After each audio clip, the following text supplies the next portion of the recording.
The city of Seville was shrouded in a silent and somber veil as the dead of night settled in.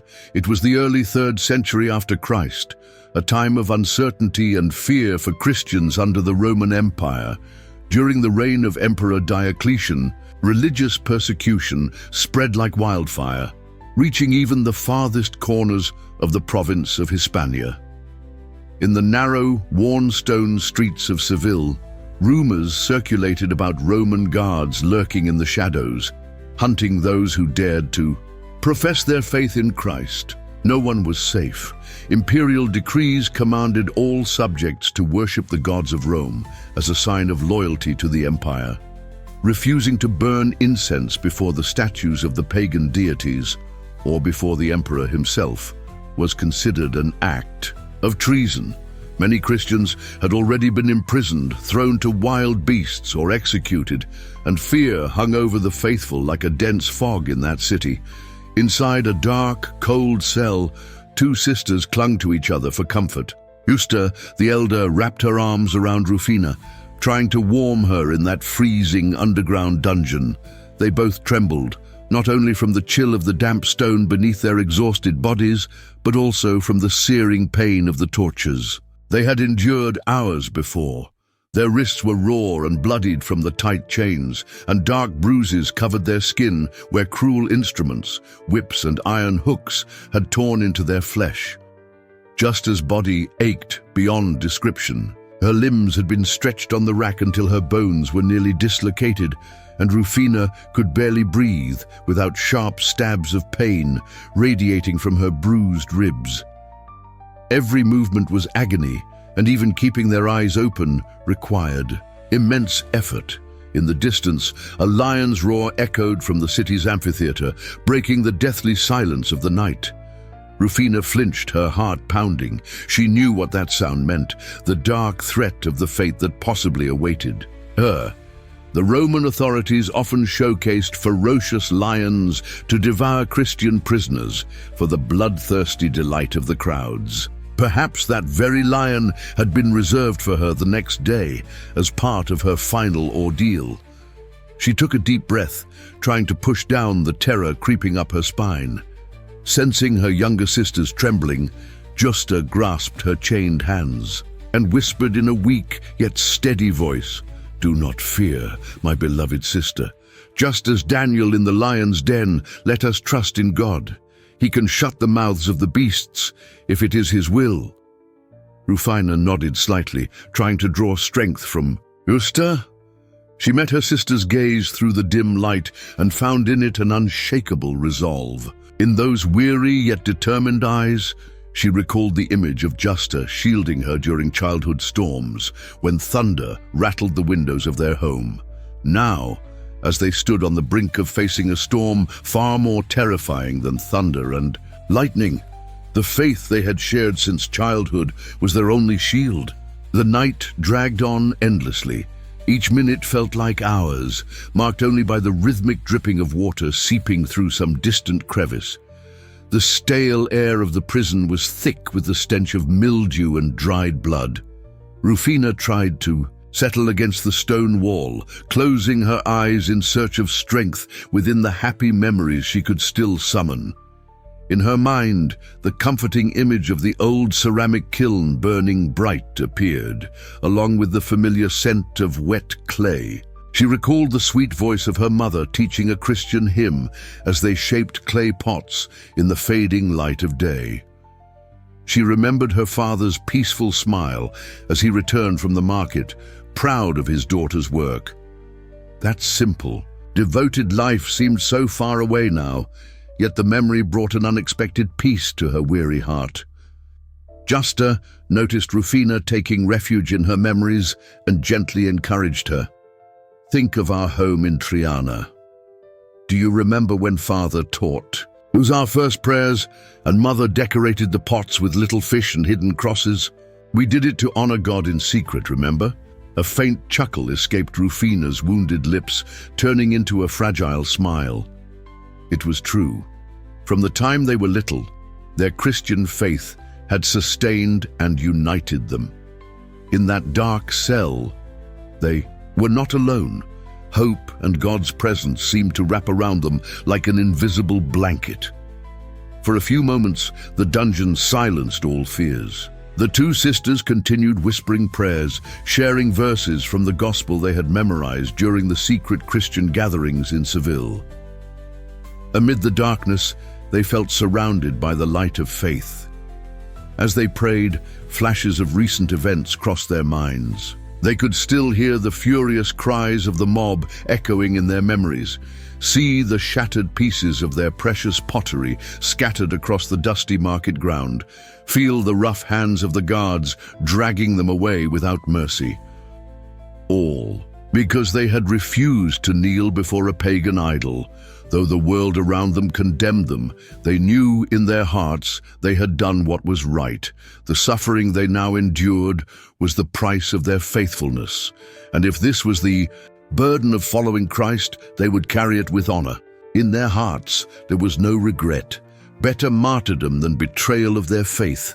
And when sleep finally overcame them, their dreams were filled with images of childhood. Bright summer days along the banks of the Guadalquivir River, innocent. Laughter as wet clay slipped through their fingers, memories of a safe and happy time that no executioner could ever take from them.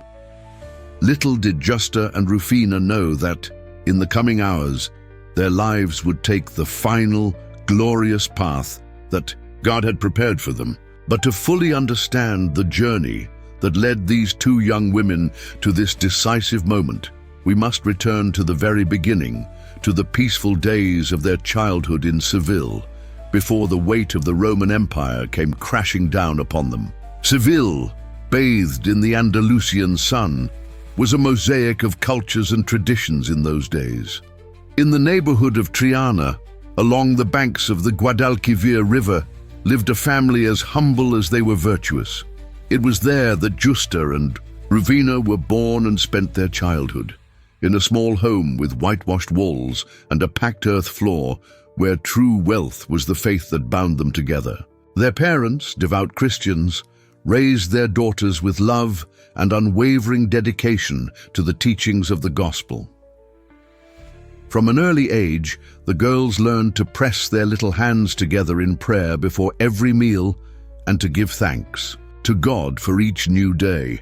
At the same time, they were also taught the value of honest work. Justa and Rufina's father was a potter, an artisan of clay, well known in the neighborhood for shaping beautiful vases, jars, and bowls. In the Seville, filled with colorful ceramics and terracotta tiles, pottery was a part of daily life, and as soon as the girls were old enough to hold a lump of clay, they began helping in their father's workshop. Early in the morning, the scent of wet clay would already fill their small courtyard. 10-year-old Justa focused intently on spinning the potter's wheel, while Rufina, 2 years younger, watched with wide, curious eyes. Their mother, her apron stained with clay, smiled as she watched her daughters immerse themselves in the craft. "Just like that, my little one," their father would say, guiding Rufina's hands over the soft clay. "With patience and care, the vase will take shape." Rufina laughed when a splash of mud landed on her face, wiping it away with the back of her hand. Justa, more focused, was already able to shape small bowls that were nearly perfect. There was something almost sacred in this craft for them. As they molded the clay, they listened to their parents speak about how, in Genesis, God himself had shaped man from the dust of the earth.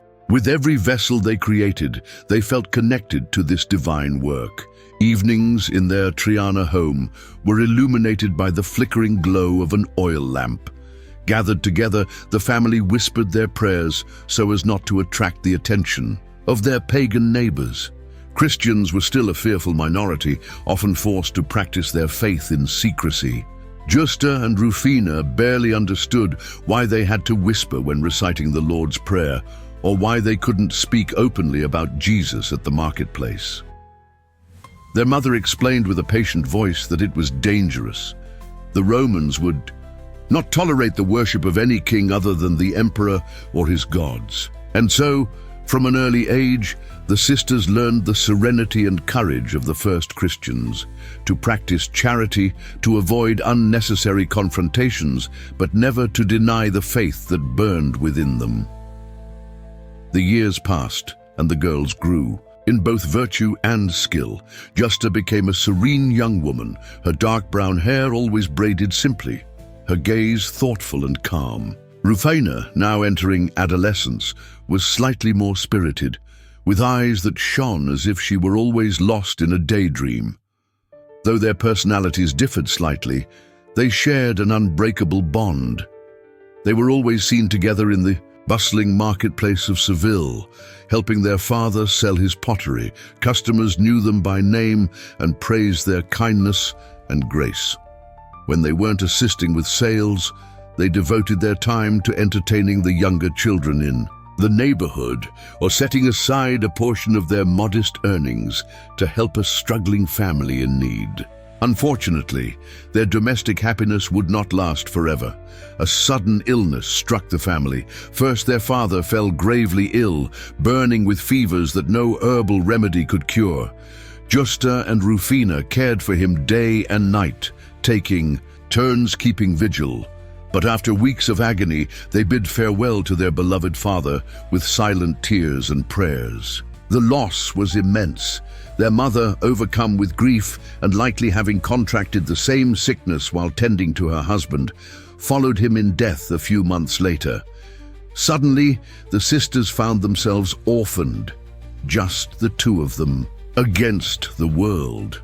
Justa, around 17 years old, held her 15-year-old sister by the graveside of their parents, promising she would never abandon her and that they would survive together.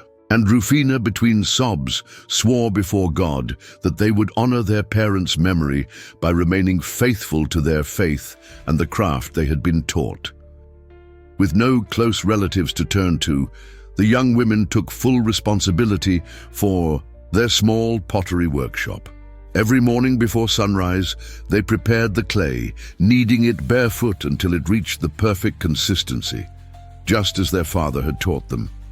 Justa tended to the wood-fired kiln, while Rufina arranged the finished vessels for sale. They worked tirelessly from dawn to dusk. When one felt weary or discouraged, the other would lift her spirits with a kind word or a shared prayer. Despite their struggle for survival, the sisters never abandoned their generosity. On the contrary, having experienced loss and uncertainty firsthand, they became even more compassionate toward those in need. It was not uncommon for them to give away a pot instead of selling it, gifting it to a poor widow who needed a vessel to store flour. They often shared their own bread with hungry children who lingered around the marketplace. The kindness of Justa and Rufina became well known among Seville's humble folk. Many said that their presence brought peace to the neighborhood. For wherever they went, words of hope were spoken, and soft songs of the God of love could be heard. As they entered adulthood, the sisters became fully devoted to their faith. They had taken vows to remain pure and serve only Christ, meaning they refused the marriage proposals that had already begun to appear. Several young men in the market admired Justa's serene beauty and Rufina's lively spirit. But the sisters gently declined every suitor, explaining that their hearts belonged to a heavenly spouse. Such a decision was uncommon, but their virtue and conviction silenced any gossip or ill intent. At that time, the Christian community in Seville was led by an elderly bishop named Sabinus. He knew the two Potter sisters well and held them in high regard. From time to time, he would visit them, offering words of encouragement and assuring them they were not alone. On special nights, the sisters took part in secret prayer gatherings at a trusted neighbor's house, where a handful of believers would meet to listen to scripture and break bread in remembrance of the Last Supper. In those clandestine meetings, Justa and Rufina felt their hearts burn with faith. With each passing day, they grew more determined to live entirely for God, no matter the cost. For a time, life remained relatively peaceful. Although Christian persecution was a constant reality throughout the empire, it had not yet escalated directly in Seville. Justa and Rufina had heard terrible stories from Rome and other regions of believers thrown to wild beasts and tortured for their faith. But until then, they had hoped they could continue their quiet lives without drawing the authorities' attention. However, the tide was turning. Emperor Diocletian and his governors had begun demanding public demonstrations of devotion to the Roman gods in every city, and Seville would be no exception. Soon, the faithful and courageous sisters Justa and Rufina would have their faith put to the ultimate test. Their fate was sealed on the day of a pagan festival in the streets of Seville. The city awoke in a frenzy to celebrate an ancient festival in honor of the goddess Venus, whom the Romans revered as the protector of love and beauty. Every year on this day, it was customary to parade a richly adorned statue of the goddess through the streets, accompanied by noisy processions, the sounds of flutes and tambourines, and crowds of worshippers intoxicated by both wine and religious fervor. The streets were decorated with garlands of flowers, and incense burned at makeshift altars on every corner, filling the air with a sweet, smoky haze. Despite being Christians, Justa and Rufina could not hide from the commotion. They needed to earn their livelihood that day as they did any other, so they set up their modest pottery stall in the marketplace, trusting that God would protect them amid the surrounding idolatry. The sun had barely reached its highest point when a group of women, dressed in white tunics and crowned with flowers, priestesses of the goddess, approached their stall. One of them, with a haughty expression, pointed at the largest jars on display and spoke in an authoritative tone. "Potters, we want these 2 large jars for the festival of Venus. We will fill them with wine to offer to the goddess tonight. How much do they cost?" Justa and Rufina exchanged uneasy glances. Selling their pottery for use in pagan rituals pained their devout hearts. Choosing her words carefully, Justa responded humbly, "Forgive us, madam, but we cannot sell our work for such a purpose. We are Christians and believe in the one true God. We do not support the worship of idols." At these words, the women were outraged. The leader of the group furrowed her brow as if she had been insulted. Behind her, other passers-by began to stop and listen. A murmur of disapproval spread among the growing crowd. After all, refusing a request on the goddess's feast day was a serious offense. "How dare you?" another devotee exclaimed, her eyes flashing with anger. "You deny an offering to Venus on her sacred day? What insolence is this?" Rufina felt her hands tremble, but she took a deep breath and responded, trying to remain calm. "We respect you, ladies, but our faith does not allow us to take part. We do not recognize Venus as a goddess, please understand." Understanding, however, was nowhere to be found. The faces around them twisted in outrage, and within seconds, the festive atmosphere soured into open hostility. A burly man, a devoted follower of the cult, stepped forward shouting, "Insolent! Christians, if you refuse to contribute to the festival, then you deserve nothing today." With a furious kick, he sent the wooden table flying, knocking over the carefully arranged vases and bowls. With a loud, dry crash, the ceramics shattered into dozens of pieces on the ground. Justa instinctively took a step back, gripping Rufina's arm. The shock and sorrow of seeing the fruits of their labor destroyed mixed with the growing dread of what would come next. Rufina's eyes filled with tears of frustration, but amid the chaos, Justa felt something else ignite within her, a righteous defiance. If these pagans so easily scorned their honest work out of blind fanaticism, then she would show them the powerlessness of their false gods. Without hesitation, Justa stepped forward from behind the wrecked stall. Nearby, placed atop a small stone altar adorned with flowers, sat a medium-sized statue of Venus, brought by the priestesses as they collected offerings. It was a painted terracotta figure depicting the goddess with a serene yet commanding expression. With conviction burning in her chest, Justa seized the statue from its pedestal, to the horror of the devotees, and raised her voice so all could hear. This image holds no divine power. Before anyone could stop her, she hurled the statue to the stone pavement with all her strength. The figure of Venus shattered into countless fragments before the stunned eyes of the crowd. For a brief moment, an eerie silence fell over the square, as if the very air had been sucked from the space. It was an unthinkable act of sacrilege. Blasphemy! The priestess finally shrieked, her voice trembling with rage and disbelief. They have defiled the goddess. Chaos erupted. Men and women surged forward, their hands grabbing at Justa and Rufina. Someone yanked Rufina's hair, nearly pulling her to the ground, while Justa was shoved and struck by furious onlookers. Amid the blows and shouts, they could still make out the cries of the mob. "Kill them! Call the guards!" The enraged crowd would have torn them apart right then, and there had a cohort of Roman soldiers not arrived, rushing in after being alerted by the commotion. Dressed in leather armor and gleaming helmets, the guards forced their way through. The masses with shields and spears. Their commander quickly took in the scene. The shattered remains of the sacred statue, the broken pottery scattered across the ground. The two bruised and battered sisters held in the grip of the furious townspeople and roared, "Silence! Release these women in the name of the prefect. They will face justice."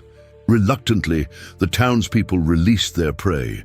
Justa and Rufina were breathless, their garments in tatters and their bodies scraped and bruised. A soldier seized each of them by the wrists, binding them tightly with rope. The sisters did not resist. Though terrified inside, they held their heads high. They knew nothing good awaited them, but they surrendered themselves to God's will.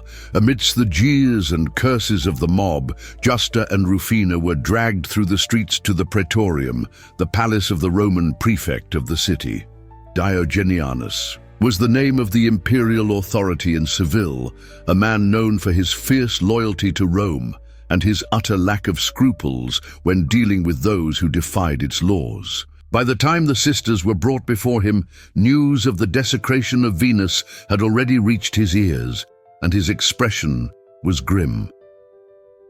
In the grand audience hall, before the prefect's throne, Justa and Rufina were forced to their knees by the guards. Diocletian rose from his carved wooden chair and approached, clad in a white embroidered tunic that signified his rank. He circled the prisoners in silence for a moment, like a predator stalking its prey. "Do you know what you are accused of?" he finally asked, his voice dangerously low.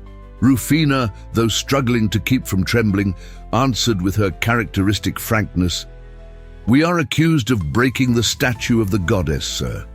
But that image is nothing more than lifeless clay. We have committed no crime against the one true God." At these words, Diocletianus's eyes flared with anger. He stepped closer to Rufina and seized her chin with his gloved hand, forcing her to meet his gaze. "Insolence!" he hissed. "You still dare to call our gods false? You foolish girls dare to defy the empire?" Justa intervened, her voice steady, despite the fear gripping her heart. "We are loyal citizens, Your Excellency. We work honestly and wish harm to no one, but we cannot worship what is not God. That we will never do, not even under threat." Diocletian released Rufina's chin and took 2 steps back, his hands trembling with rage. "Then consider yourselves under threat already, you insolent wretches," he roared, the veins in his neck taut with fury. "For defying imperial decrees and desecrating the goddess, you deserve death. However, Rome is merciful to those who repent. Offer a public sacrifice to Venus here and now before me, and perhaps I will spare your lives." A servant hurriedly brought forth a small, intact statue of Venus, placing it on a table beside the prefect, along with a container of incense and burning embers. The guards loosened their grip, waiting to see if the prisoners would submit. Diocletian with a cold smirk, commanded, "Burn incense before the image and beg the goddess for forgiveness for your sacrilege. Do this, convert to the gods of Rome, or face the consequences." Justa and Rufina, still kneeling, exchanged a silent glance of understanding. Neither of them had the slightest intention of betraying the faith they carried in their hearts.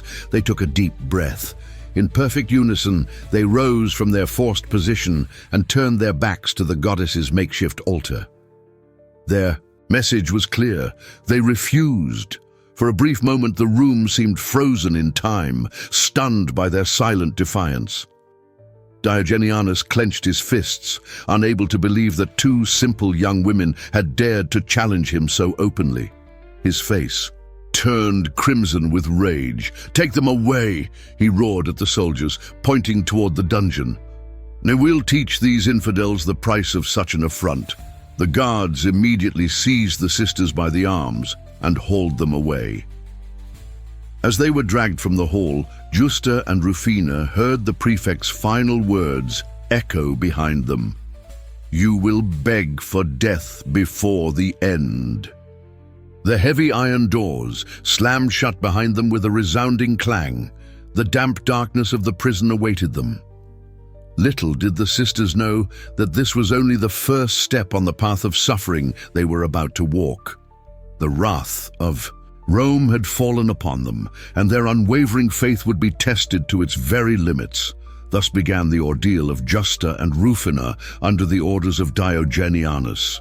At the first light of dawn, the guards came for them in their damp cell. The sisters had spent the night in prayer, and though they were exhausted and sore from the abuse suffered the day before, their faces remained calm.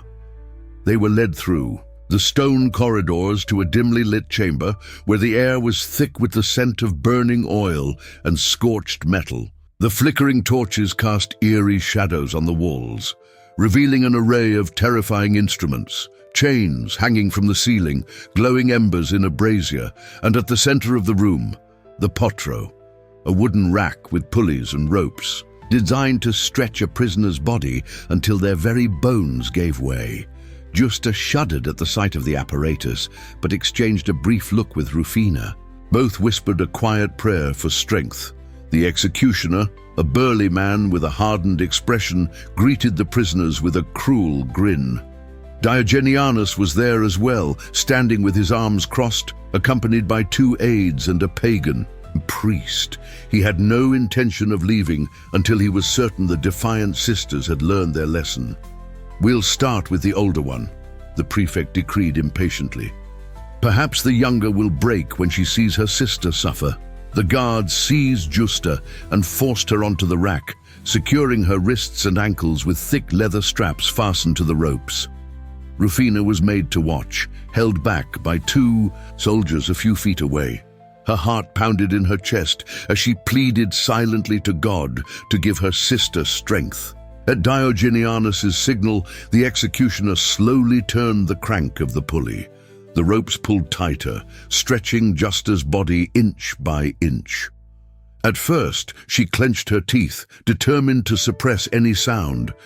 But as her joints began to shift out of place, an unbearable wave of pain coursed through her limbs. When her shoulders popped under the strain, she could no longer hold back a piercing scream.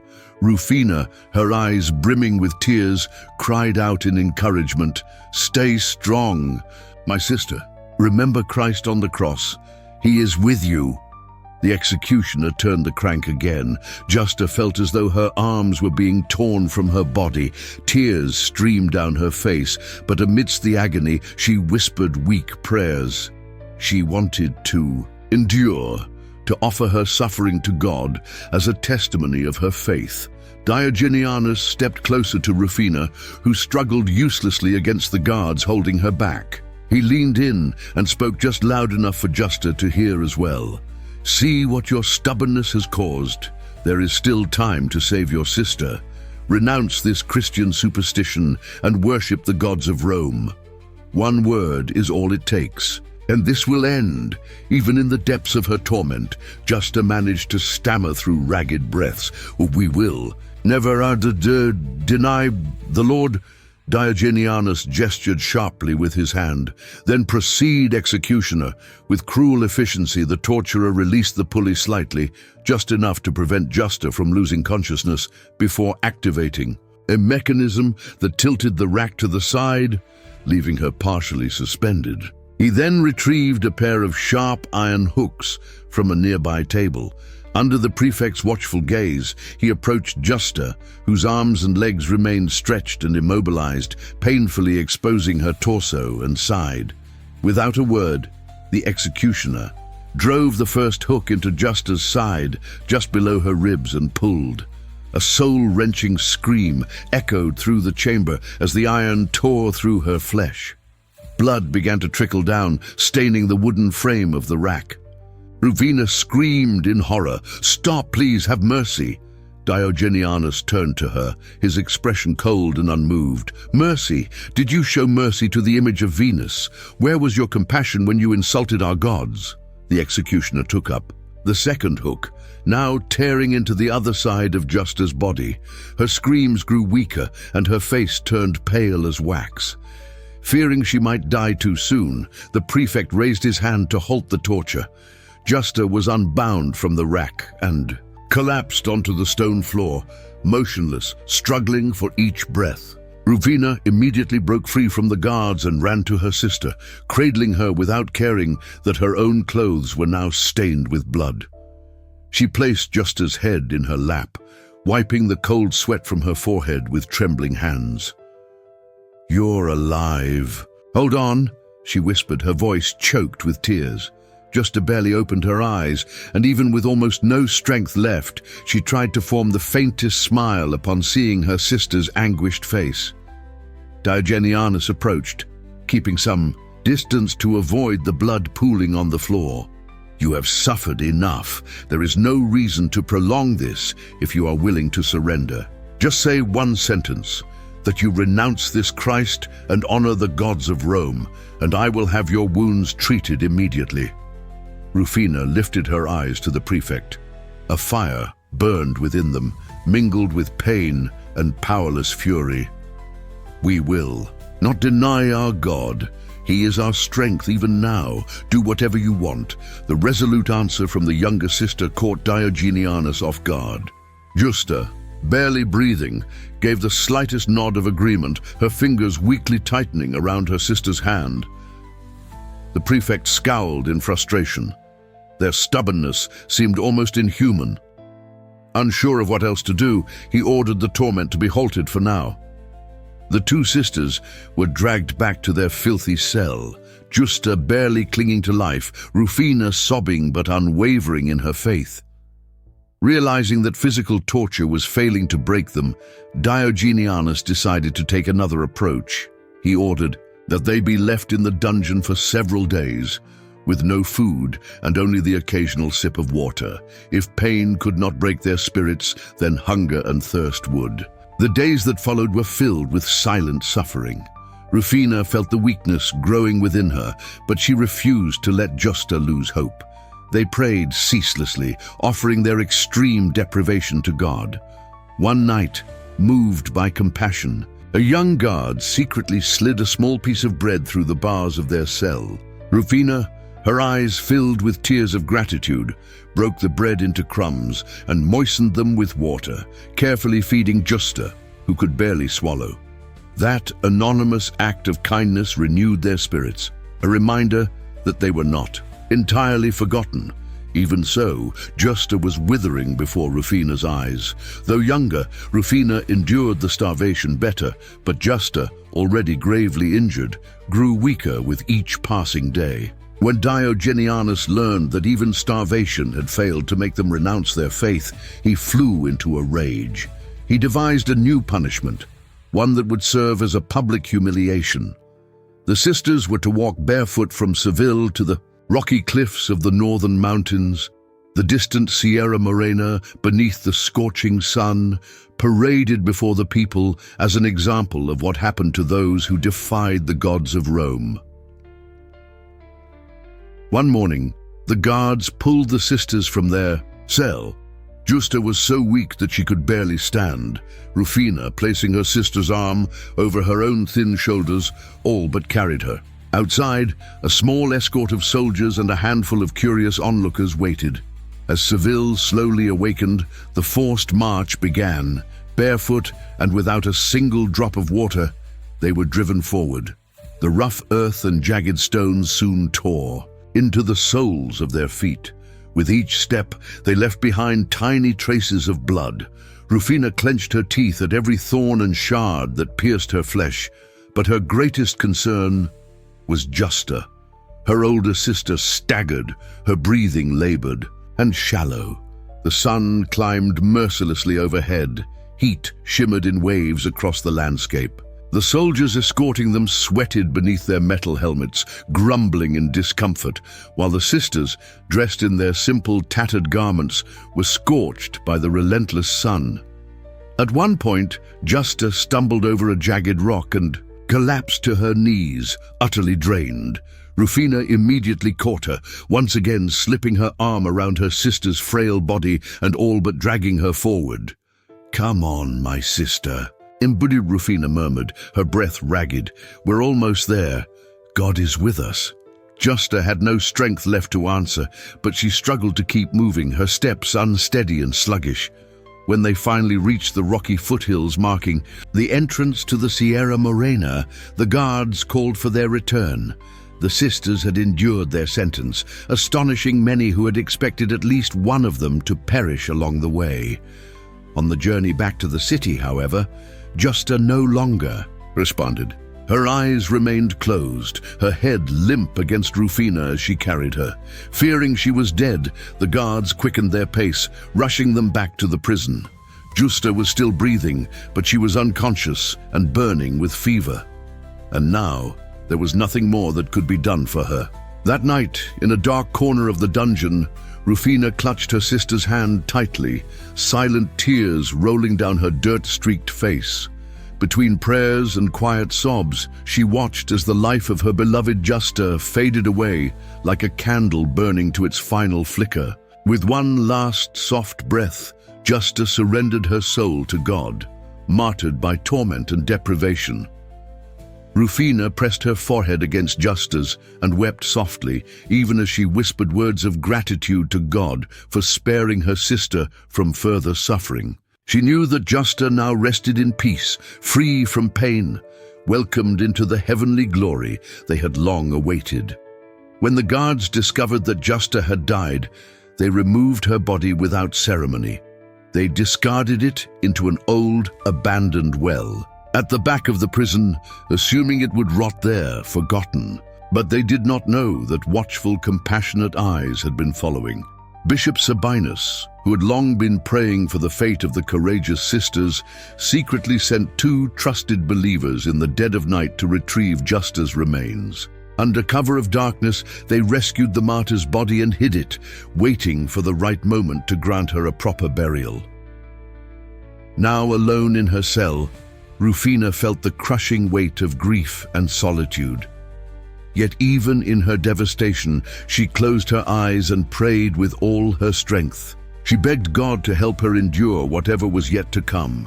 Within her, she renewed the vow to remain faithful to the belief she and Justa had never denied, no matter the cost. A quiet peace flooded her heart, as if Justa herself from above was sending her comfort. Justa's sacrifice was complete. Now it was Rufina's turn, and her fate was drawing near. Diocletian, unmoved by the death of one sister, saw it only as an inconvenience. He wanted to make an example of Rufina, one that would be brutal and public. He ordered that she be taken to the city's amphitheater the next day, where she would be thrown to the wild beasts before the gathered crowds. The news spread quickly. The defiant young Christian would face the terrible judgment of the beasts. But what the spectators did not know was that they were about to witness an unforgettable miracle. The next day, a vast crowd filled the stone stands of the Seville amphitheater. The midday sun burned high in the sky as Rufina was led into the arena. Her feet were still raw and bleeding from the forced march, and her body was weak, yet she held her head high, her expression calm. In her heart, she prayed silently, surrendering her life into God's hands. She no longer feared death. She only asked for the strength to honor her faith to the very end, as Justa had done. The iron gate slammed shut behind her, leaving her alone in the center of the vast circle of sand. The murmur of the crowd echoed in the galleries above. Some hurled insults, eager for the bloody spectacle. Others watched in quiet pity, moved by the sight of such a fragile young woman facing such a cruel fate. Diocletian sat in a place of prominence, determined to make this execution a lesson none would forget. With a wave of the prefect's hand, a massive iron gate on the side of the arena was lifted. From the shadows emerged a colossal lion, its golden mane shimmering under the scorching sun, its fierce gaze scanning the surroundings. The beast let out a thunderous roar, baring its sharp fangs, and slowly advanced, sniffing the air. Rufina's heart pounded at the sight of the creature, but she did not move. Her knees threatened to give way, yet she summoned her last reserves of strength and remained standing. The lion locked eyes with her and took deliberate steps forward, each claw leaving deep imprints in the soft sand. A tense silence fell over the amphitheater. No one dared to breathe. Some closed their eyes, expecting the inevitable. High above, Diocletian watched with a cruel smile, certain that in mere moments this stubborn Christian's faith would be torn apart beneath the beast's claws. As the lion closed the distance, mere feet from her, Rufina shut her eyes and whispered, "Lord, if it is your will, protect me as you protected Daniel." The beast leapt, covering the remaining space in an instant. A collective cry of horror erupted from the crowd. But instead of mauling Rufina, the lion planted its front paws firmly into the sand and stopped just short of her. Rufina opened her eyes, realizing she was still unharmed. The animal stood so close she could feel its warm breath against her skin. But something extraordinary was happening. The lion was looking at her without hostility. Its tail, which had moments ago lashed the air in fury, now lowered gently. Then, in an act that defied all expectation, the beast inclined its massive head, as if in reverence, and softly brushed its muzzle against the tattered hem of Rufina's tunic. A murmur of astonishment rippled through the stands. Diocletian jumped to his feet, incredulous. The lion, like a tame house cat, circled around Rufina and then sat beside her, licking its paws as if completely indifferent to the spectacle it was meant to provide. Rufina, overwhelmed, felt her legs weaken, and she sank to her knees, not out of fear, but in a prayer of gratitude. The amphitheater, once roaring with expectation, was now filled with hushed whispers. "It's a miracle. The gods of Rome did nothing. It was her god. Look, even the beasts refused to harm her." For what felt like an eternity, the scene remained unchanged. The young woman kneeling in prayer and the mighty lion watching over her like a guardian. Fearing that the scene would strengthen the faith of Christians or stir sympathy for Rufina, Diocletian erupted in furious orders. "Get that animal out of here! Kill the lion! Kill the woman! End this now!" A group of armed guards rushed in, through another gate, wielding spears and torches, to drive the lion away. The beast retreated, but never once attempted to attack Rufina. Instead, it let out one last roar in the soldier's direction, almost as if to defend her, before finally, bounding off through a side corridor left open for its escape. Rufina stood once more, still overwhelmed by the divine grace of what had just transpired. Her gaunt and battered face shone with an expression of deep peace. She knew that God had heard her and had revealed himself before all. For a brief moment, reverent silence filled the amphitheater. Even among the pagans, many were left stunned, unsure how to react to such a miracle. It was Diocletian who shattered the hush. "This proves nothing," he bellowed, his voice shaking with fury and perhaps with fear. "Witchcraft! Christian sorcery! This woman will not escape her sentence." Justa had already received the crown of martyrdom in the dungeon, and now Rufina was about to join her in glory. Despite the astonishing miracle at the amphitheater, Diocletian refused to acknowledge any divine intervention. Consumed by wounded pride and the fear of losing his authority, he ordered Rufina's immediate execution, without further spectacle. 2 executioners descended into the arena and seized the young woman by the arms. She did not resist. With steady steps, despite her weakness, Rufina was led to the place of her final trial. Before the eyes of all who still lingered in the stands, some awestruck, some horrified, the soldiers forced her to kneel on the blood-stained sand, a site of countless past executions. The silence was so deep that one could hear the whisper of the wind and the faint fluttering of birds' wings high in the sky. Many hidden Christians among the crowd prayed fervently for her in that moment. One of the executioners unsheathed his sharp, curved sword. Before the fatal blow, Rufina lifted her gaze to the dazzling blue sky. Her lips moved in silent prayer. Perhaps she prayed for the soul of her executioner, or for the conversion of those watching. Perhaps she simply gave thanks to God for welcoming her soon into his kingdom alongside Justa. A supernatural peace radiated from her sun-scorched, bloodied face. "We give you thanks, Lord Jesus, for strengthening us until the end," she whispered, a final prayer that only a few could hear. The blade gleamed under the sun as it was raised high. In a swift and brutal stroke, the executioner's sword sliced through Rufina's neck, severing her earthly life. Her body collapsed onto the sand, and her head rolled a short distance before coming to a stop, her eyes still peacefully closed, as if merely asleep. Thus, in brutal finality, Rufina was reunited with Justa in eternity, victorious in her faith until her very last breath. Following Diocletian's orders, the guards hastily gathered the remains of Rufina, fearing that the Christian people would venerate her as a saint, something that now seemed inevitable. The prefect commanded that her body be burned.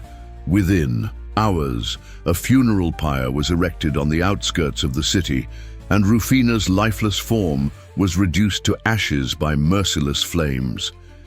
Yet, even in this final cruelty, God provided solace to the faithful.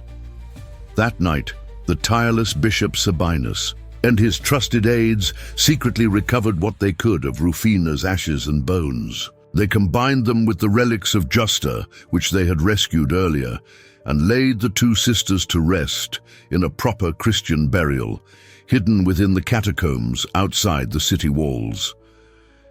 It was the year 287 AD. Thus ended on earth the heroic journey of Justa and Rufina. But for the Christians of Seville, this was only the beginning of a devotion that would endure for centuries. The story of Justa and Rufina's sacrifice spread quickly among the Christian community in Seville and beyond. Even under the threat of persecution, believers secretly venerated the 2 sisters as martyrs and saints.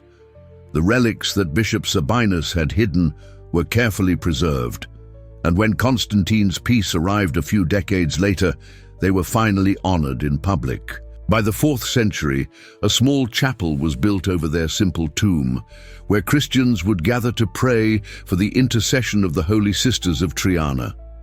Over time, the fame of Justa and Rufina spread throughout Spain. They became symbols of courage and unwavering faith. Because they had earned their livelihood working with clay, they were proclaimed patronesses of potters and ceramicists. Craftsmen invoked their names in their workshops, believing that the saints would bless their hands and their work. Even today, ceramic artists in Seville proudly remember that they have 2 celestial protectors who once shared their humble trade. In artistic depictions, Justa and Rufina are often shown holding clay vessels, symbolizing their past work and the devotion with which they defended their faith. Many times, a lion is also present at their feet, gentle and tame, an allusion to the extraordinary miracle experienced by Saint Rufina in the amphitheater. But it was not only artisans who embraced them. The very city of Seville adopted Saint Justa and Saint Rufina as its heavenly protectors. For centuries, their names were invoked in times of hardship, especially in the face of natural disasters. One local legend tells that during the Great Earthquake of 1755, which shook the entire region, the two saints miraculously appeared in the skies of Seville. Witnesses claim to have seen them holding up the mighty Giralda Tower, preventing it from collapsing onto the cathedral and the people. Whether true or not, one undeniable fact remains. The tower suffered no significant damage, and the gratitude of the people of Seville toward their patronesses only grew stronger. To this day, on July 17th, the feast day commemorating their martyrdom, celebrations are held in Seville in honor of Saint Justa and Saint Rufina, retelling their story and seeking their protection. More than 17 centuries have passed, yet the lives of Justa and Rufina continue to inspire generations. Their values, unshakable faith, courage in the face of oppression, and charity toward those in need, remain timeless. Legends and historical facts intertwine around their figures, but one truth remains clear. These two young women from Seville, with humble and devoted hearts, became shining lights of Christianity. Their legacy endures in the faith of the people, in cultural traditions, and in art, reminding us that sincere devotion and a steadfast conscience can challenge empires and transcend the ages. Thus, Saint Justa and Saint Rufina live not only in stories and on altars, but most importantly, in the example they left behind, an example of loving God above all things, of unbreakable sisterhood, and of hope that triumphs over tribulation. Their story, told and retold, continues to move and inspire those who hear it, from the humble potter to the faithful believer, renewing the certainty that faith can indeed move mountains and tame lions. Prayer to Saints Justa and Rufina. Saints Justa and Rufina, martyrs of love and faith, you who faced pain and injustice with courage, intercede for us, who seek the light of the Lord amid the trials of this world. You who, with humility and dedication, worked with your hands to shape clay into art, help us to find in each daily task the divine purpose that leads us to holiness. Saints Justa and Rufina, examples of strength and devotion, bless those who suffer and those who strive for a world of peace. May your unyielding spirit and unwavering love inspire us to live with integrity, charity, and hope. Protect us from temptations and dangers, and grant that, like you, we may surrender our lives into the hands of the Lord, trusting that even in suffering, He leads us to His kingdom of love and mercy.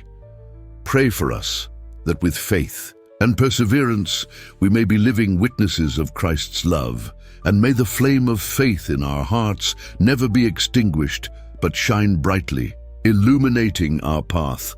Amen. A final reflection. As we conclude this journey, let us remember that the story of Saint Justa and Saint Rufina, filled with courage, unwavering faith, and sacrifice, continues to inspire and transform lives. Their example transcends time, reminding us that even in the face of the greatest adversities, devotion and love for God are powerful forces, capable of moving mountains and taming lions. Join this journey of faith by subscribing to the Journey of the Saints Sacred Stories channel. If this story inspired you, leave a like and share it so that more people can be touched by these tales of light and hope. Now, a question for you. Which part of the story of Saints Justa and Rufina touched your heart the most? And to continue deepening this experience, be sure to watch the video up above, specially selected for you.